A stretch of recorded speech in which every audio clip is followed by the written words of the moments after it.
Sejak ditutup pada Senin lalu, ribuan penumpang telah diberangkatkan menggunakan armada bus.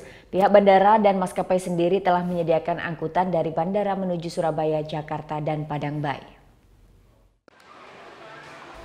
Seperti inilah kondisi antrean penumpang di terminal domestik Bandara Ngurah Rai Rabu siang. Ribuan penumpang yang berangkat menggunakan pesawat terbang melalui Bandara Ngurah Rai terpaksa mengalihkan keberangkatannya menggunakan jalur alternatif melalui jalur darat karena otoritas bandara kembali memperpanjang penutupan Bandara Ngurah Rai.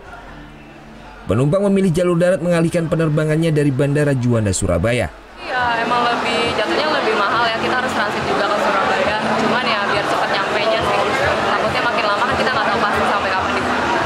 Jadinya nanti rencana mau langsung ke Jakarta atau ke Surabaya dulu? Enggak, ke Surabaya dulu. Soalnya kalau ke Jakarta lebih capek. Pihak maskapai dan Angkasa Pura I bekerja sama dengan Dirjen Perhubungan Darat Organda menyediakan armada transportasi darat untuk tujuan Surabaya, Jakarta, dan Pelabuhan Padangbae. Untuk setiap tujuan dikenakan tarif berbeda. Tujuan Jakarta dikenakan tarif Rp600.000, tujuan Surabaya Rp300.000, sedangkan untuk tujuan Padangbae tidak dikenakan tarif alias gratis. Sebelumnya pihak bandara menyediakan bus gratis hingga ke Terminal Mengwi, namun sejak Rabu pagi pengoperasiannya dihentikan.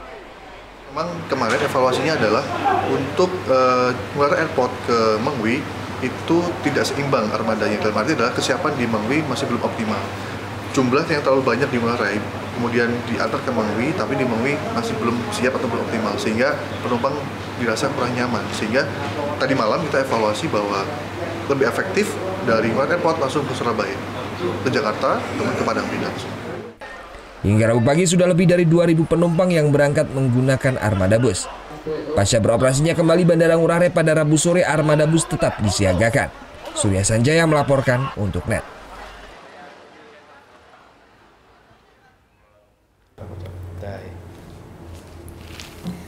Udah selesai kan nontonnya? Nah, jadi jangan lupa buat like, komen, dan subscribe ya.